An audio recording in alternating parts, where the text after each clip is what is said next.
guys cut Lee Smith? What went into that decision? And Yeah, it's obviously a tough decision. He, had a real impact on me. He's a great guy. Obviously, we drafted a young tight end. We signed Luke Wilson. We have some young guys emerging. It became a log jam, and obviously other things went into it, but we're going to move on at that position. We wish Lee Smith the best and thank him for his contribution to us. Losing Isaiah so early in the offseason program, what kind of a setback was that? Well, Isaiah came in here on a one-year contract, and I was hoping this would be a launching pad for him to really showcase what he can do. And it's very unfortunate, and we wish him the best. I mean, the way he got hurt was amazing. I mean, I've never seen anything like it. It was a freak injury. And fortunately, Doug Martin has been very interested in coming back. He led our team in rushing, and Doug will be able to, I think, be a great mentor to Jacobs. He knows the system. He produced in the system, and Doug's had some real highs and some real lows in this league. And he'll be a great resource to our young back, and he can also still play. So we're happy to have Doug back, and obviously disappointed for Isaiah. We haven't talked to you since round one. Who are some of those day 2 and 3 guys you guys got that intrigue you the most? In the draft? Yeah.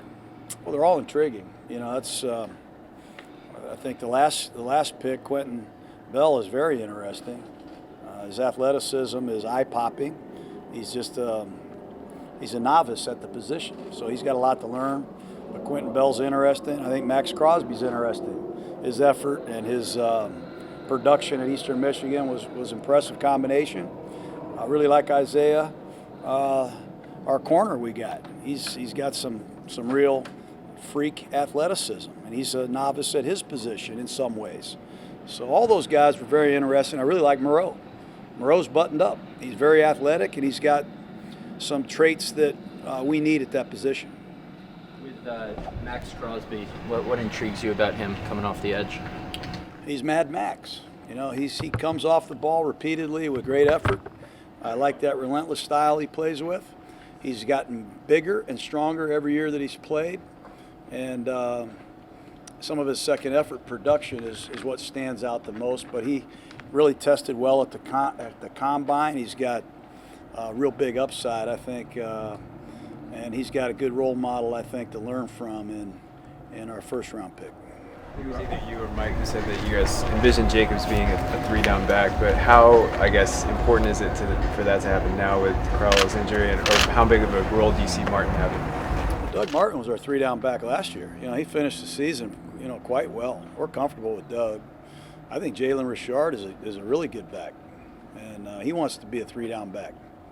And we just paid him a lot of money because of his skill.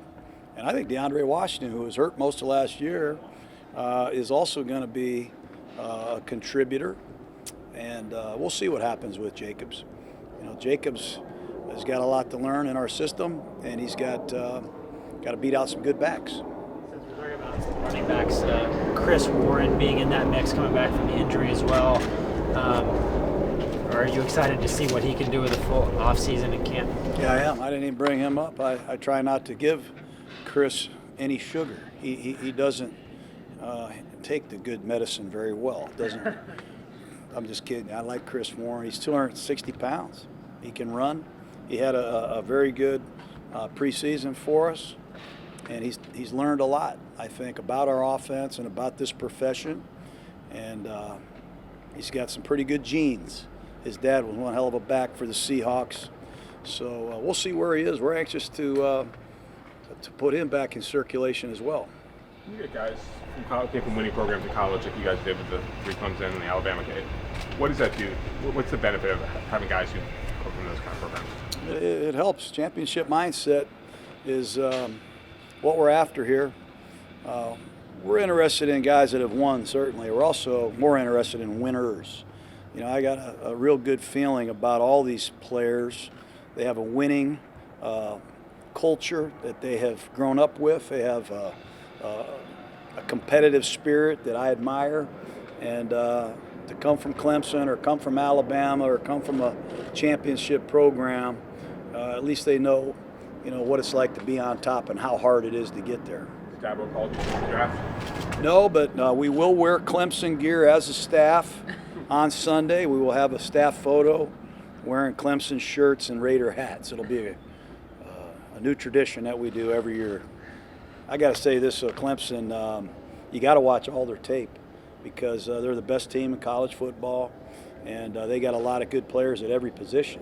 And some of their underclassmen will keep us wearing that orange color next year, I hope, because they are loaded. What do you like about Renfro specifically, and what does he have to? I mean, he's coming into a pretty loaded position group. What does he have to do to prove I himself? like Renfro because he's productive. He plays his best football in big moments. He's instinctive. He's got a lot of natural qualities that are hard to find. And the big thing for Hunter is he needs to understand we're going to move Antonio Brown around a lot. And if we move Brown a lot, that means he's got to be able to move around and do a lot of things, not just line up in the slot and be a slot every single down. He's going to have to move to the right, to the left, inside, outside, go in motion, do it all. And that's something we're going to have to find out as we move on.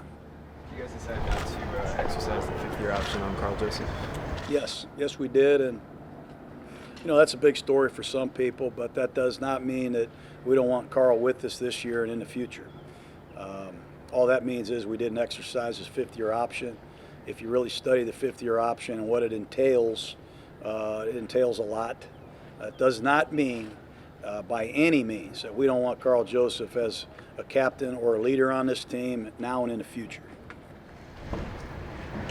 Anything more, guys? Made any sort of determination on the left tackle, right tackle designation? We're going to start with Colton at left tackle, and Trey will begin on the right side. Trent will begin on the right side, and Brandon Parker will be the swing tackle. And we like that as a launching pad for us. Trent played very well at right tackle for San Francisco, played left tackle very well for New England, gives us some versatility, and that's how we're going to start the show, yes. Will Gabe stay on the right side, or will he Yes, move? Gabe will stay on the right, and the door's wide open at left guard, and we're going to continue to look at players that can come in and compete at that position.